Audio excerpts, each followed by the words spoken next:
Hey, everybody, and welcome back to the Legendary Interviews series. I'm here today with Matthias Bronk, who I met a while back, and we became friends due to our mutual interest in language learning. And he has a really interesting background when it comes to different cultures, learning different languages, and also he's a professional translator. So I thought it would be really cool to have him on today so he can talk about his experiences with language learning and translation. So Matthias, thank you so much for coming on. And could you tell us first a little bit about your background and upbringing? I remember it generally, but I'm a little foggy on the details now. Yeah, could you tell us about that? So thank you very much, Matthew, for the invitation. Really happy to be here. Really excited because I remember you talking to me for the first time after we had contact via LinkedIn, which was surprising.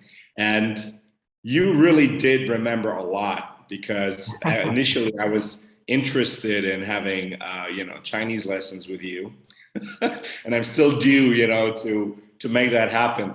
And we just got off on the right foot, I guess. And so, speaking about my cultural background or original background, rather, I was born in Germany to a U.S. American father and a German mother. And what happened was that, during that time, there were people actually telling young parents that they shouldn't really raise their children necessarily bilingually initially at home, because it would kind of make the later learning stage in elementary school, when children would get to know how to write and read in their native language, supposedly. So my father did not speak in English with me for some time.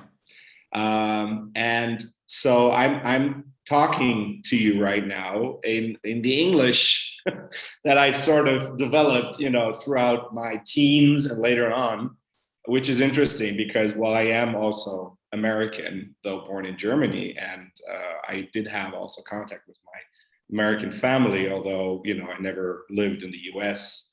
And until my mid-teens, I lived in Germany, and then my father remarried, my mother passed away, and we moved to Brazil. So that's where I'm based now. And I've been here for 19 years, which is more than half of my life. Mm-hmm. And of course, I've assimilated a lot of things. Lots of things have changed. And I think mostly because of the time-space criteria, meaning that, it's been a long time since I've lived anywhere else, and it's very far from where I used to live. It kind of, gives me this broader context together with the travels I've done because of my work. Mm-hmm. And it's very, very different. And I think we've talked about this, to really identify as a German or US American or even, Brazilian resident. It's just, let's just put it this way, it's not a category, but it's a context rather, Really exciting.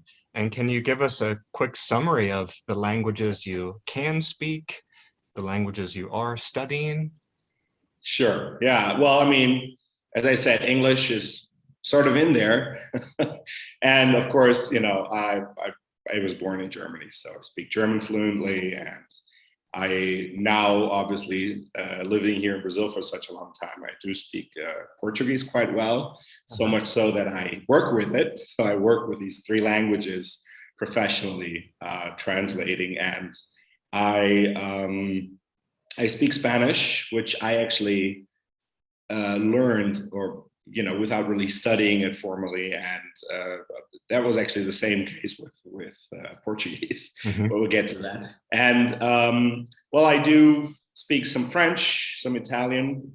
I would say some really, within the context, Italian a little better than French. And I picked up a little bit, of Russian, very, very little Japanese and Chinese. Chinese, as you know, is on my list of languages I would like to learn. Right now, I'm not really learning any new languages as far as that is concerned.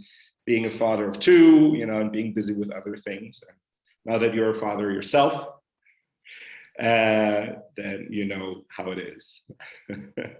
It feels like, due to the environments you've been in, I mean, those environments have encouraged you and motivated you a lot. You lived in Germany, you lived in Brazil. How about your actual what is your day-to-day approach for learning languages? Do you rely a lot on conversing with people and being out and about? Do you have certain ways that you like to study on your own? What's that like for you? What's your approach to language learning? Yeah, so it's actually funny. My second profession, and actually my first profession, was a language teacher. So I was introduced to language learning actually by learning how to teach English to little children, and I like that approach very much because it was not so much based on this formal learning of vocabulary and sentences, and there wasn't really a formality, in making people speak, but rather, since they were, of course, also children, that it should be playful and you should keep the interest in this interaction, this communication. And this kind of became the base of all my personal way of both teaching and learning. Since, the few times I did take, formal lessons, which was rather dull for me. So in Germany we have a lot of English in school, so for like at least 5 years, three times a week. So it was a focus, but of course it was also a way of teaching very traditionally that I had quite a resistance to, because for me languages are there to be spoken. And there are more languages in the world that do not have their own literature and no textbooks, and which are, communicated orally, and that's it, And I think that's the real nature of language. And I mean, the second part of, language skills such as writing and reading, I think, and ultimately also being able to translate. I think these are acquired skills that are not that essential if you're interested in a language itself, as a means of communication, is a very human thing, and that's what interests me, the aspect of speaking. So in the formal classrooms and these private lessons of Italian and Russian I took, and also a little bit of Chinese, I always focused on being able to speak as much as possible, and I like to speak, obviously, but it was also about being able to kind of find a fluency and something natural about speaking that language in that moment, and also without always referring, for example, to another language, making this step from going, for example, from English to Russian or Portuguese to Chinese, or, doing this exercise of always having a second language as a basis, which of course many people do naturally, because they want to feel the security. And I find it's very interesting to, kind of delve or dive into the experience. And of course, it requires some courage, I might say, because it makes people feel very, very insecure. 50, 40, 30-year-olds, they don't want to be treated as children when they are trying, to convey ideas, and they already want to start off on a very high level of meaning and vocabulary and context, because they want to convey all of their ideas and feelings. And at the same time, they are beginning to say water and colors and numbers. And so it's this regression of a sorts, to a time when the child, which I believe still lives in us, as a way of, being curious about the world and everything, learning something new. This base of the child naturally responding to the input. It was always very interesting to me to see that this childlike, not childish, but childlike way of being curious about the language and just going for it without this this resistance of the mind, the rational part, where we say, oh, this is not right, this is not this the same sentence structure. This needs to be changed. And in order to make a question, you need to put, the object at the end of the phrase or something like that. So this linguistic approach to language is actually something I find more academic than anything. And learning how a language works is something else than learning a language in that sense for me. Wonderful. So, and how did the interest in translation come about? Can you tell us sort of the how, the when, the why of that? So I started off actually very accidentally, just as I started off being a language teacher, which was mostly, to have some pocket money, and then later on actually became a way of sustaining myself. I was invited to translate in a meeting of people from Germany who came to Brazil, to this state where I was living in, to the capital city where I was living. And they kind of asked me, they were short on people to translate for these business people from Germany to have these meetings, business meetings with entrepreneurs from Brazil. And they were offering services or products, to be put on the Brazilian market. So this was an event organized by the German Chamber of Commerce. So it was kind of semi-official, and I was really nervous about it. I had never had this kind of experience. And then I sat at a table with a German lady and Brazilian businessmen, coming around. So they would circulate among the German representatives of these enterprises. And at some point, this lady would, sometimes change into English, because that was like more natural for her since she was abroad. So that was already like kind of offsetting for me, because I was kind of, set on speaking mostly even Portuguese, because the Germans would do all the talking, of course, presenting their products and services, and then later on, clear some questions of the Brazilian partners interested. And it was quite interesting, because at some point I already had kind of memorized the presentation of that service or that product. So once the Brazilians sat down and we had done past the more formalities, I kind of just went into just presenting the product and the service myself, speaking on behalf of the lady, and she was really happy about it, because it was saving a lot of time and of course some energy on her part, and it kind of worked. It was strange though, because I just remember that this morning actually before coming to this interview, because it was more like also being interested in what she was saying and understanding it, and then conveying all of this. So I think I actually, more than translating, I was doing what we call interpreting. So I was the interpreter for that woman at that moment. And, this whole thing lasted for about an hour. And I felt very excited. I felt this was actually something that I was able to do. But, of course, I was very young. I was like in my 20s, or not even, barely 20.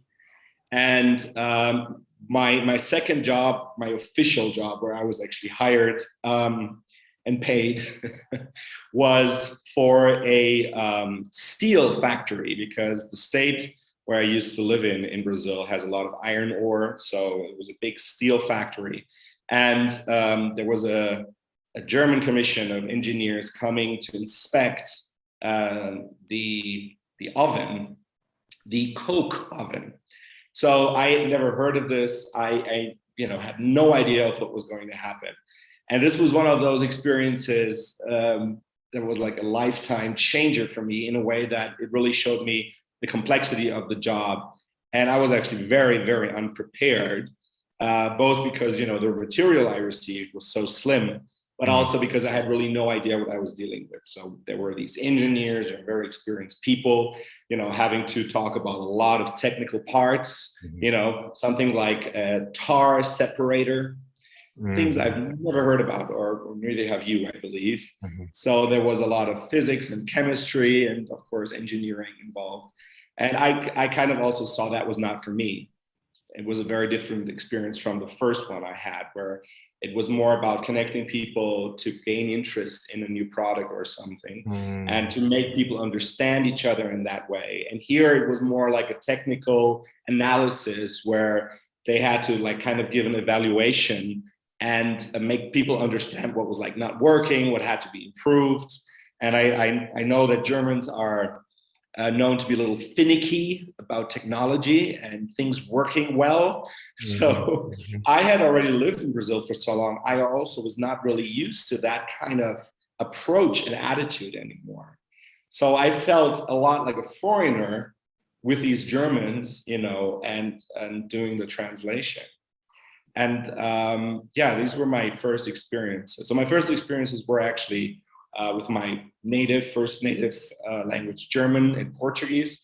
And then my first time in a language pair was at something very interesting, which was a cinema festival, a film festival. And I was translating between Portuguese and English. So this is how I kind of established these pairs. And much later on, I would also translate English and German. And that was kind of like how I got into this. But in the beginning, it was really more like a freelance thing. So I would do it very occasionally together with written translations. And I used to work a lot with official translators, officially what we call here in Brazil, pledged translators who can actually work as official translators for government issues and also issue official translations, you know, for institutions and public services. And I would work for this man who was Brazilian, son of German parents. And yeah, he gave me a lot of jobs. So I had a lot of opportunity to get into this, you know. And it was challenging to say the least, and it was also not the same for me as interpreting. So I really felt that being with people and doing this live translation was more a thing for me than written translations. So we officially also distinguish between the interpreter who does the talking and the translator who does the writing. So you had it sounds like you were freelancing for a while and you had a variety of different types of experiences and jobs. Is that a correct summary? Yeah. It was really covering a lot of areas, and it was not always, you know, the same job. So yeah, it varied a lot. I mean, I was, for example, starting with this first film festival, I went on to do a lot of those because in that state, there were like 3 main cities where there were these cultural exchanges and festivals, annual festivals.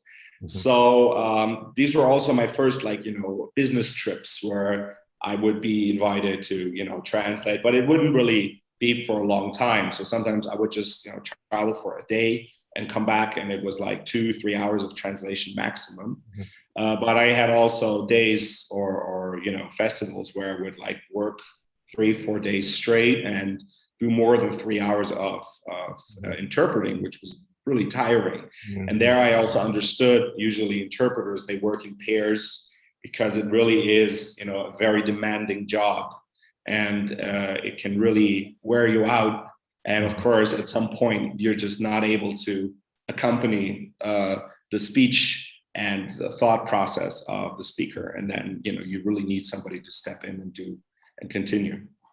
Yeah, I imagine that's a pretty high cognitive load for hours and hours, having to really pay attention, listen well, get it, interpret it.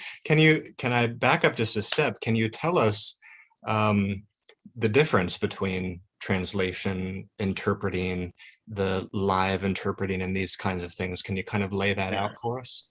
Yeah, so like I said, written translation, really to be a translator per se, is to translate, you know, written material into another language. So actually, it's interesting. There's also the term of a version. So when you have something that you translate into the native language of a country, that's called a version. And then if you translate it back, it's a translation. So that's actually something quite interesting. I didn't know that.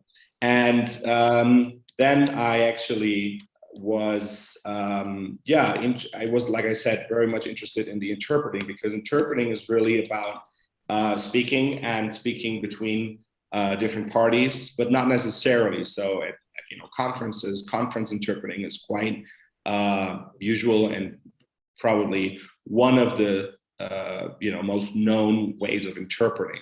There are other ways, like what I experienced when I was with these German engineers in Brazil, which is accompanying people in different contexts and just basically, translating everything there is to translate. And also sometimes there can be exchanges. Sometimes there's just one person talking about a certain subject, making a short presentation. And after that, there can be like an open table where people exchange ideas. Mm-hmm. So the interpreter, when they are, accompanying somebody, they can really basically be that channel of communication in various forms and ways. Almost also like, translating the menu at a restaurant for the other parties to be able to order, or, showing them some, or explaining to them some functions or some products that are, unknown or foreign to them. And also explaining maybe a little bit about the customs. So it can, let's say, expand from the simple exchange, which is linguistic and is based on the language, nothing else. Mm-hmm. To also include the person into a wider cultural context, and also to facilitate everyday things. Also, to get a new towel at the reception of a hotel or something like that. So it can really vary a lot. So there's another way of also interpreting, conference interpreting, which is translating from a language that is being used as second language in a way. So there's an official translation, for example, which was my experience in China, from Chinese to English. And then English is the lingua franca to be used to render it into another language. So I would do this with German in Portuguese in China, because I do not speak Chinese. So we would have another colleague, a Chinese interpreter, translating from the language we both spoke and we both worked with. And that's another form of interpreting as well. That's fascinating. Really quickly, before I ask you, I wanted to ask you sort of about the job market for translators and interpreters. But really quickly, you made me want to ask this question, which is, do you have any advice for people who maybe, budding translators and interpreters who are going to do those long haul translations where they're translating for hours? That sounds really like exhausting, especially cognitively, but probably also physically. Do you have any tips of the trade, tactics of the trade for how to handle this? Yeah, so nowadays with the internet, things have changed, considerably, obviously. And there are a lot of gadgets. And there are, there's automated translation, which is becoming more and more the trend. So for written translation, for example, we're now talking about translators actually transitioning to becoming, translation editors rather than the authors of the translation itself.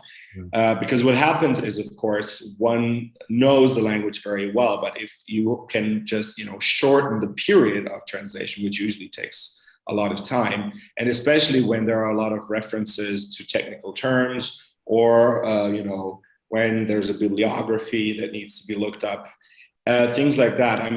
You have in the translation process a lot of editing to do, where, you have to find a certain context, or you need to find a certain word, for example, when a foreign word is being used in that text, to understand that and to also mention it. So this is why there are sometimes a lot of translating notes or translators' notes in the book itself, to kind of make the person understand that term better in that context. But one should read a lot. If you're not an avid reader, and maybe even an avid writer yourself, then I would say, for translation, for written translation, one should have, I mean, this is like the basis of it all. One should have this literary knowledge, and also if it's about a certain technical field, obviously having a proficiency in that field, and obviously the fluency in both languages. And fluency is also like a very broad term, and I've told you this, I don't consider myself, for example, fluent in Italian or French. I can speak it. That doesn't mean I can speak it a lot, covering a lot of subjects and topics. And I cannot express myself freely using, idioms and, dialect or, specific expression. So this idea that I can really express myself freely in all areas of life, and even know idioms and expressions and maybe even regional expressions, like, for example, yourself in the south of China, where there are expressions that are not used in Beijing or Shanghai, right? So it's kind of like this idea that fluency, kind of determines the width, of the variety of linguistic knowledge that can be applied. And at the same time, somebody who wants to venture into translation and especially interpreting kind of needs to have this social aspect of interpreting, because it is something social. So if you're not a social person and you don't like to be around people and you don't like to talk a lot of people or like to listen to people, that's already an indicator.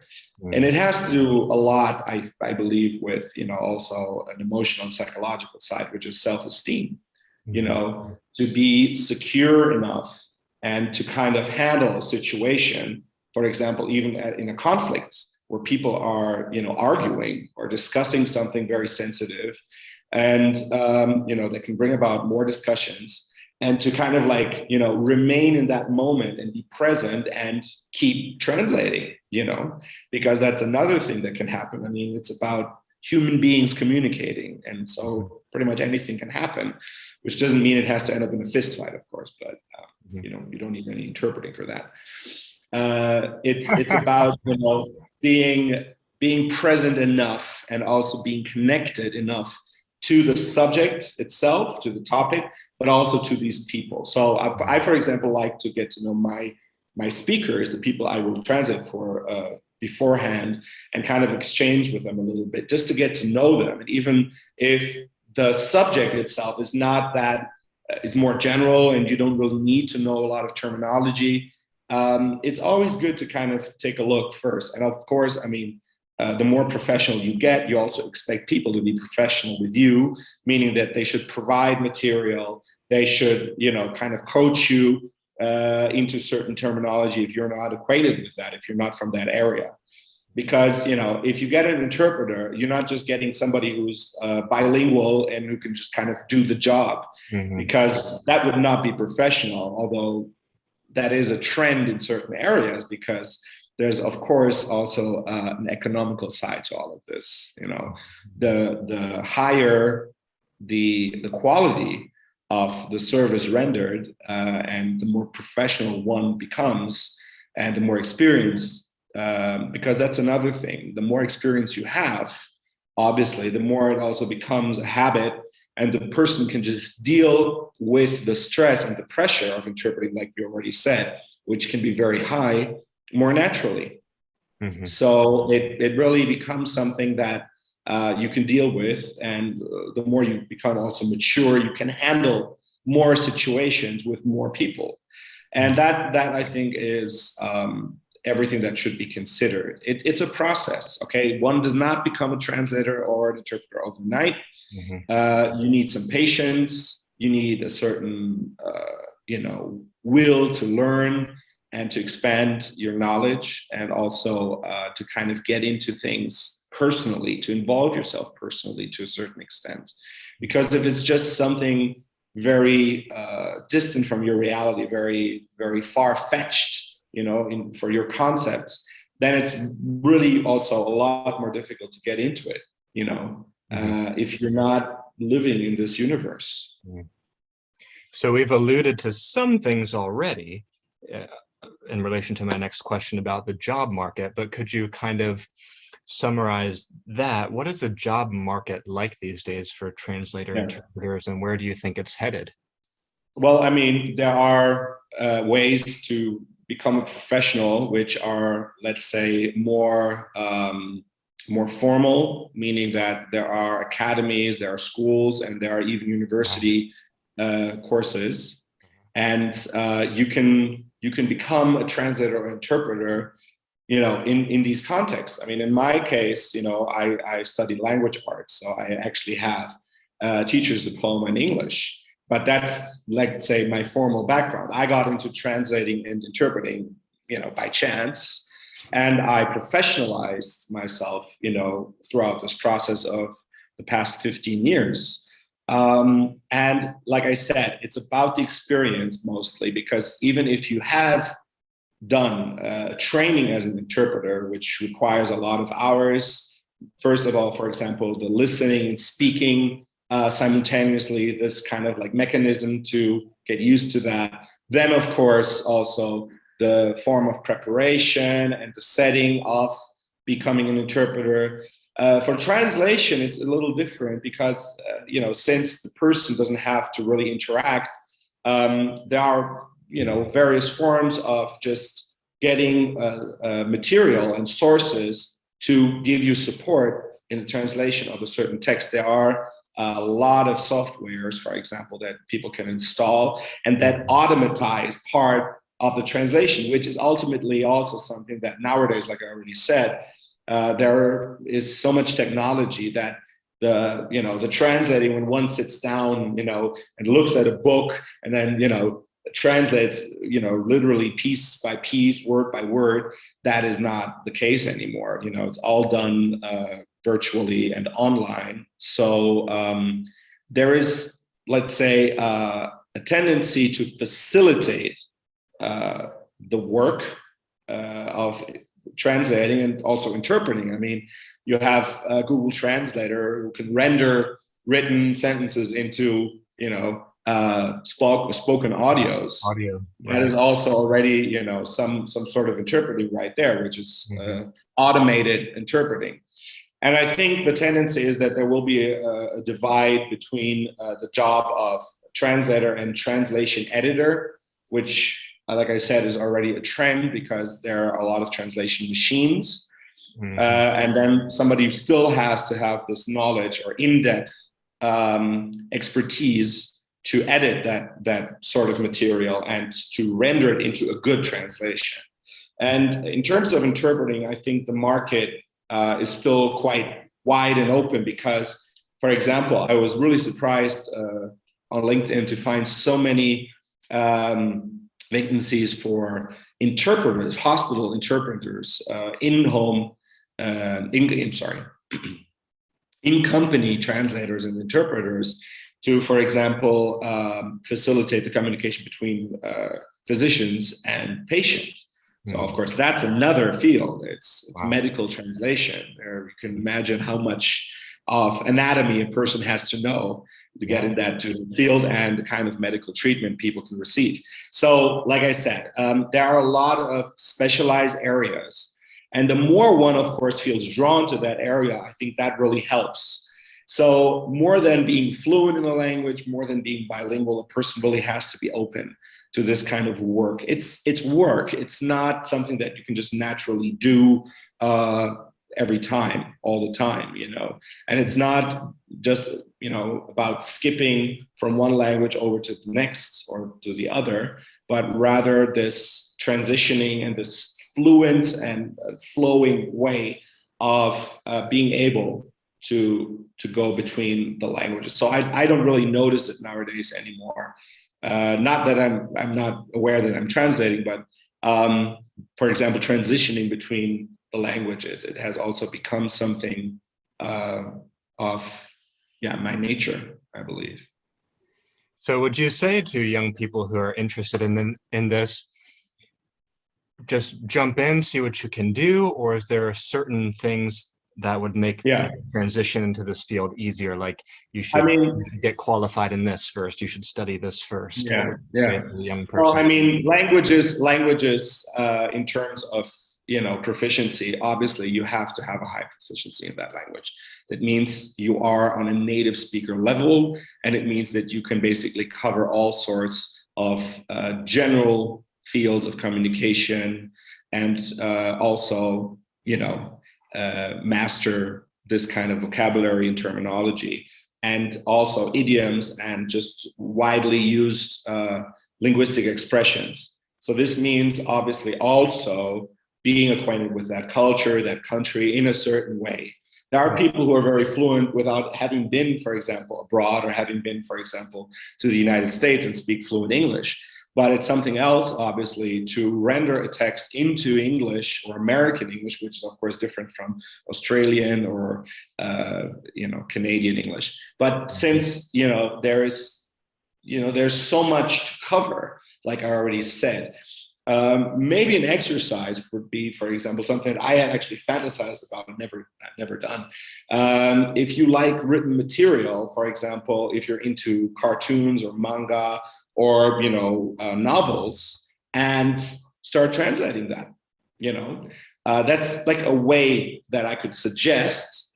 And also, if you're more into interpreting or want to know how it is, it's to either do that with friends who are who know the language, or maybe somebody from another country, and just connect them with somebody else who doesn't speak the same language, and you kind of translate between them, to just get this experience.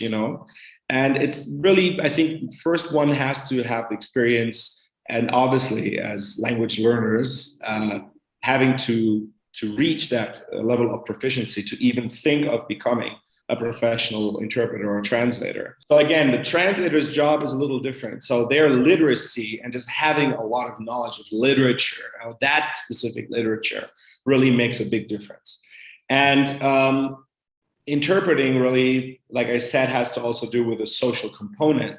So one has to be able to socialize and be able to be a good interpreter. And socializing, I mean being also interested in that person, making questions. Sometimes even, during a consecutive translation, I would interrupt the speaker and just ask for an explication of that word, or what he meant or they meant by that. Maybe I misunderstood. And that's another thing, some interpreters, they rather translate whatever they hear, but sometimes, they can be a little confused, or the speaker themselves, is confused. So the interpreter should ask and should kind of interact with the speaker. So the rendition of the translation is really good. And then I think, like I said, some official organs of government and also, official institutions, they sometimes really require the person to have a professional training or diploma, or, for example, being able to show a high-level proficiency in that language. So, for example, certification, people have to achieve a certain level in that language to be really considered for the job. And I mean, like I said, the market is quite broad, and it's also a little, let's say, under in a certain way, it's not really under surveillance, professionally speaking. So there are a lot of associations which kind of, observe the market and what is happening in translation and interpreting, but there is no really official organ, governing body, or there are a lot of associations, and being in certain associations, depending on the country, means that people can qualify as an official or public interpreter and translator, and of course that can go together with becoming really a public servant, and obviously there is the area of diplomacy where interpreting is needed, and people sometimes have to have that kind of training. So they need to be trained firstly in the language, and secondly have some sort of qualification, for example, to become a diplomat or to work as a diplomat in that function. The good news is it sounds like there's a variety of ways that people can come at this and get into this field. Like, yes. some areas require high qualifications. Some are more like you could sit behind your computer at home and do something remote. Some are more practical, pragmatical. Some require you to get to know the people, tune into the emotions. So it seems like it almost takes all kinds, like whatever, Well, you it know. covers humanity. It Yeah, covers humanity. It covers basically all human interaction and communication. it's really And this is fascinating. exactly why. Yeah. And language learners too, like just from my experiences seeing what all the language influencers talk about online is they often wonder about some of these things you brought up today, like when push comes to shove, could I actually use this language with people? Would I doubt myself too much? What kind of mental resistances would I have? But a lot of it's sort of just theoretical, like we're sort of entertaining ourselves. But when you have a job like you have, that's where the rubber meets the road. And if you don't have the luxury of just entertaining these sorts of questions as a philosophy, you've got to get through that. Yeah, that's it. And that's really, I think, I would say the most intimate we can get into linguistic exchange. We can really be part of the communication. So we are bridges for two people, and that requires literally this relationship between both people and languages, between the aspect of communication and the, let's say, more technical or professional aspect of being able to do this. Because it really, more than a translation, it's a transition. And it is taking meaning at its fullest of what wants to be conveyed and really render it into the other language. So it's completely clear. And it's really about this clarity and this, I would say, I mean, that's a little far-fetched or maybe a little bit too spiritual, a pure channel of communication, And that is what I think is very exciting, to be part of that kind of interaction, to be part of the conversation, to be part of that exchange.